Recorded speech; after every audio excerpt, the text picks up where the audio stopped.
할렐루야. 주님께서 부활하셨습니다.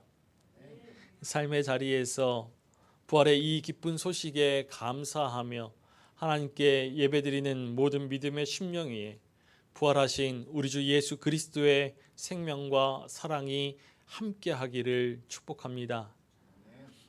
우리 이 시간 잠시 먼저 인사했으면 좋겠습니다. 우리 믿음의 가족들과 이렇게 인사하겠습니다. 그리스도께서 부활하셨습니다. 그가 진실로 부활하셨습니다. 부활의 이 아침 우리는 예수 그리스도께서 죽음을 이기시고 다시 살아나셨다라는 사실을 기억하고 기념합니다. 우리는 이 시간 이 부활의 기쁨을 나누면서 부활의 의미를 다시 새겨야 합니다. 우리 삶에 깊게 들이온 어둠과 깊게 새겨진 슬픔을 쫓아 보내야 합니다. 온전히 부활의 기쁨을 누리면서 우리의 삶을 잠식해오던 무기력을 몰아내야 합니다. 이렇듯 우리의 삶에 기쁨과 감사 그리고 힘과 능력을 얻을 수 있는 근원은 부활 신앙입니다. 우리 신앙의 중심에 예수 그리스도의 부활이 있습니다. 부활의 이 아침 우리의 부활 신앙을 다시 한번 새롭게 다질 수 있는 시간이 되기를 소망합니다. 예수님께서 어린 나귀를 타시고 예루살렘에 입성할 때 무리가 종려나무 가지를 들고서 흔들며 호산나 찬송하리로다. 주의 이름으로 오시는 이 곧 이스라엘의 왕이시여라고 외쳤습니다. 그러나 무리의 이 외침은 이내 십자가에 못 박으소서라고 바뀌었고 예수님은 자기의 십자가를 지시고 골고다 언덕에 오르셔서 십자가에 못 박혀 죽으셨습니다. 예수님의 시신은 아리마대 사람 요셉이 준비한 새 무덤에 안치되었고 니고데모가 준비하였던 침향과 모략으로 유대인의 장례법대로 장례를 치렀습니다. 그리고 혹시나 예수님을 십자가 죽음으로 내몬 유대인들이 시신을 훔칠까 하여서 무장한 군인들이 예수님의 무덤을 지켰죠. 예수님께서 십자가에 못 박혀 죽으시고 장사된 후 첫 번째 안식일이 지났습니다. 아직 날이 밝지 않았는데 막달라 마리아가 길을 나섭니다. 우리 요한복음 20장 1절의 말씀을 함께 읽어보겠습니다. 안식 후 첫날 일찍이 아직 어두울 때에 막달라 마리아가 무덤에 와서 돌이 무덤에서 옮겨진 것을 보고 안식 후 첫날은 예수님께서 십자가에서 죽으신 후 3일째 되는 날입니다. 일찍이 아직 어두울 때 마리아는 무덤을 향해 나아갑니다. 어둠으로 인하여서 아무것도 보이지 않음에도 예수님의 시신이 놓여있는 무덤을 찾죠. 막달라 마리아가 용기를 내어서 무덤을 찾아가는 그것은 예수님의 부활을 준비하기 위해서가 아닙니다. 무덤에 누이신 예수님의 시신, 즉 죽음을 확인하기 위해서이죠. 유대인의 장례법대로 예수님의 장례를 준비하여서 마지막까지 예수님 곁에 남았던 아리마대 사람 요셉과 니고데모와 같이 예수님의 곁을 지키기 위해서입니다. 어둠 속에서 무덤을 찾아가는 마리아에게 해결해야 할 문제가 있습니다. 커다란 돌문이 예수님께서 누이신 그 무덤을 가로막고 있죠. 해결할 수 있는 방법을 간구하지 않은 채 무덤을 향해 나섰습니다. 이렇게 부활의 이야기는 단지 예수님의 죽음 곁에 머물러 있기 위해서 무덤을 찾아 나서는 막달라 마리아로부터 시작되고 있죠. 그런데 마리아가 무덤에 도착했을 때 예상하지 못한 상황을 마주하게 됩니다. 무덤을 지키고 있어야 할 군인들은 보이지 않고 무덤 앞에 돌문이 옮겨져 있습니다. 예수님의 죽음을 확인하기 위해서 나선 길이지만 무덤이 열린 것을 보고서 놀라 제자들에게 달려갑니다. 너무 놀라서 예수님의 시신이 그 무덤 안에 있는지 확인하지도 않은 채 달려갑니다. 우리 2절의 말씀을 함께 읽어보겠습니다. 시몬 베드로와 예수께서 사랑하시던 그 다른 제자에게 달려가서 말하되 사람들이 주님을 무덤에서 가져다가 어디 두었는지 우리가 알지 못하겠다 하니, 마리아의 이야기를 들은 베드로와 예수님께서 사랑하시던 제자 둘이 무덤으로 달려갑니다. 예수님께서 사랑하시던 제자는 우리가 알고 있듯이 요한입니다. 베드로와 요한 이 두 제자가 빈 무덤을 확인하였습니다. 우리 6절과 7절의 말씀을 함께 읽어보겠습니다. 시몬 베드로는 따라와서 무덤에 들어가 보니 세마포가 놓였고 머리를 쌌던 수건은 세마포와 함께 놓이지 않고 딴 곳에 쌌던 대로 놓여 있더라. 무덤 안에는 예수님의 시신을 감쌌던 세마포와 머리를 쌌던 수건만이 놓여져 있습니다. 당시 세마포는 성막과 제사장의 의복을 만드는 데 쓰이는 비싸고 고급스러운 재료였습니다. 만약에 예수님의 시신이 도난당하였다라면 세마포 역시도 가져갔을 것이죠. 그러므로 예수님의 시신을 감쌌던 세마포와 머리를 쌌던 이 수건이 무덤 안에 남아있다는 것은 예수님의 시신을 누군가가 훔쳐간 것이 아니라는 그런 사실의 증거가 됩니다. 그런데 더욱 중요한 것은 머리를 쌌던 이 수건이 처음 자리가 아닌 다른 곳에 쌌던 대로 놓여져 있다는 것입니다. 여기서 쌌던 대로는 잘 포개어서 접어두었다라는 것이 아니라 예수님의 머리를 그 동여 매었던 상태, 동그랗게 말려있는 상태로 놓여있다라는 뜻입니다. 우리는 부활하신 예수님께서 그 머리와 몸을 싸매었던 수건과 세마포에서 신비스럽게 빠져나왔다라는 그런 사실을 유추해 볼 수가 있죠. 이처럼 부활의 증거를 무덤 안에 먼저 들어간 베드로는 알아차리지 못하였습니다. 요한은 베드로보다 먼저 무덤에 도착하였지만 베드로가 빈 무덤을 확인하고 나서야 뒤따라 들어갑니다.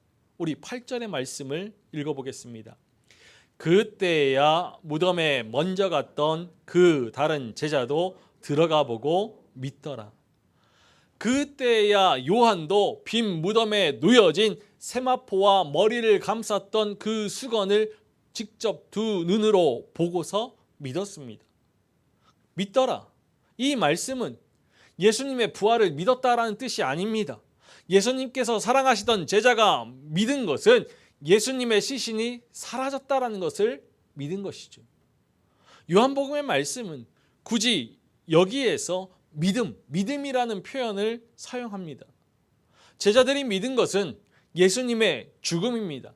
예수님께서 무기력하게 십자가에 못 박혀 죽으셨을 때 그들이 따라 나섰던 하나님 나라의 운동이 무너져 내렸습니다. 그런데 지금 다시 한번 그동안 예수님과 함께 꿈꿔왔던 하나님의 나라가 무너져 내렸다는 것을 확인하였죠. 그들이 믿은 것, 그 믿음은 그동안 믿어왔던 것들이 끝났다라는 것을 믿은 것입니다. 그래서 그 믿음을 가지고 자기들의 집으로 이전의 삶으로 돌아갑니다. 그들은 예수님의 부활을 알지 못하였죠. 우리 오늘 9절의 말씀을 다시 한번 읽어보겠습니다. 그들은 성경에 그가 죽은 자 가운데서 다시 살아나야 하리라 하신 말씀을 아직 알지 못하더라. 오늘 말씀은 가로 안에 기록되어져 있습니다. 이 괄호 안에 있는 9절의 말씀은 요한복음이 의도적으로 추가한 해설입니다. 제자들은 예수님께서 말씀하신 대로, 그리고 성경의 말씀이 예언한 대로 죽은 자 가운데서 다시 살아나실 것을 깨닫지 못했습니다. 예수님은 십자가 순환을 당하시고 사흘 만에 다시 살아나실 것을 예고하셨죠. 우리 마가복음 10장 34절의 말씀을 함께 읽어보겠습니다. 그들은 능욕하며 침뱉으며 채찍질하고 죽일 것이나 그는 3일 만에 살아나리라 하시니라. 예고하신 말씀대로 사흘 만에 살아나셨지만 제자들은 알지 못하였습니다. 예수님의 시신이 도둑맞은 줄 알고서 놀라 두려워하였을 뿐 부활은 생각하지도 못하였죠. 예수님의 죽음도 부활도 깨닫지 못하고 자기들의 집으로 돌아갑니다. 빈 무덤을 보고서도 예수님의 말씀을 기억하지 못하고 이전의 삶으로 돌아가지요. 두 제자와 달리 막달라 마리아는 빈 무덤을 떠나지 못합니다. 무덤 밖에 서서 울다가 예수님의 시신이 없는 그 무덤 안을 들여다보죠. 이미 자기들의 집으로 돌아간 제자들과 달리 마리아는 믿지 못하였습니다. 예수님께서 가르치시고 선포하시며 치유하시는 하나님 나라의 운동이 끝났다라는 것을 믿지 못하였습니다. 그래서 빈 무덤 밖에서 서서 울며 무덤 안을 계속해서 살펴봅니다. 무덤을 들여다보던 마리아가 예수님의 부활을 목격하죠. 부활의 첫 목격자가 바로 막달라 마리아입니다. 일찍이 아직 어두울 때에 무덤을 찾아간 마리아, 무덤을 막고 있던 그 돌문을 치울 방법조차 모르고 달려간 마리아가 예수님의 하나님 나라 운동이 끝났다라는 것을 믿지 못하는 마리아가 예수님의 부활을 목격합니다. 우리 13절과 14절의 말씀을 함께 읽어보겠습니다. 천사들이 이르되 여자여 어찌하여 우느냐 이르되 사람들이 내 주님을 옮겨다가 어디 두었는지 내가 알지 못함이니이다. 이 말을 하고 뒤로 돌이켜 예수께서 서 계신 것을 보았으나 예수이신 줄은 알지 못하더라. 하지만 마리아는 부활하신 예수님을 알아보지 못하였습니다. 예수님께서 여자여 어찌하며 울며 누구를 찾느냐라고 말씀하셨지만 동산지기인 줄 알고 예수님의 시신이 어디에 있는지 알려달라고 요청합니다. 이때 예수님께서 부활하신 예수님께서 마리아야 라고 부르시죠. 우리 16절 말씀을 함께 읽어보겠습니다. 예수께서 마리아야 하시거늘 마리아가 돌이켜 히브리 말로 라보니 하니 이는 선생님이라는 말이라. 마리아는 자신을 부르시는 예수님의 음성을 듣고서 돌이켜서 라보니라고 외칩니다. 돌이켜, 이것은 완전히 돌아섰다라는 의미입니다. 지금까지는 큰 관심 없이 어설프게 보고 있다가 자신을 부르시는 예수님의 음성을 듣고서 몸을 돌려 보았다라는 의미이죠. 돌이켜 보니까 동산지기가 아닌 선생님, 예수님을 알아보았습니다. 부활하신 예수님은 마리아에게 부활의 소식을 전하라라고 명하시죠. 우리 17절의 말씀을 함께 읽어보겠습니다. 예수께서 이르시되 나를 붙들지 말라. 내가 아직 아버지께로 올라가지 아니하였노라. 너는 내 형제들에게 가서 이르되 내가 내 아버지 곧 너희 아버지 내 하나님 곧 너희 하나님께로 올라간다 하라 하시니. 부활의 소식을 알리는 사명을 받은 마리아는 제자들에게 달려가서 내가 주를 보았다라고 증언합니다. 이렇게 마리아는 예수 그리스도의 부활의 첫 번째 목격자이자 첫 증인이 되었죠. 예수 그리스도의 부활을 전하여주는 오늘 요한복음의 말씀에서 주인공은 막달라 마리아입니다. 그런데 요한복음의 말씀은 부활에 대해서 설명해 주지 않습니다. 그러나 부활이 누구에게 나타났는지 전해주고 있죠. 예수 그리스도의 부활은 예수님의 죽음을 슬퍼하면서 죽음의 자리에서 예수님의 곁을 지키는 자들에게 임합니다. 안식 후 첫날 일찍이 아직 어두울 때 예수님의 무덤을 찾아올 만큼 예수님을 향한 사랑이 절절한 자들에게 임하는 것이죠.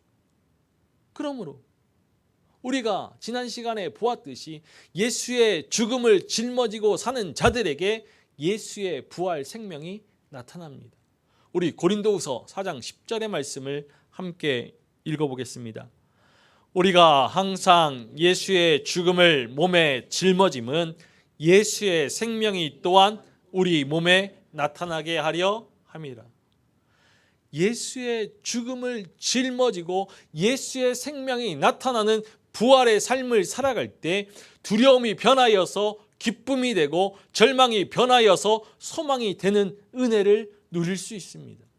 예수님께서 약속하신 대로 부활하신 예수 그리스도께서 다시 오실 때 주님과 함께 부활의 영광을 누리게 되지요.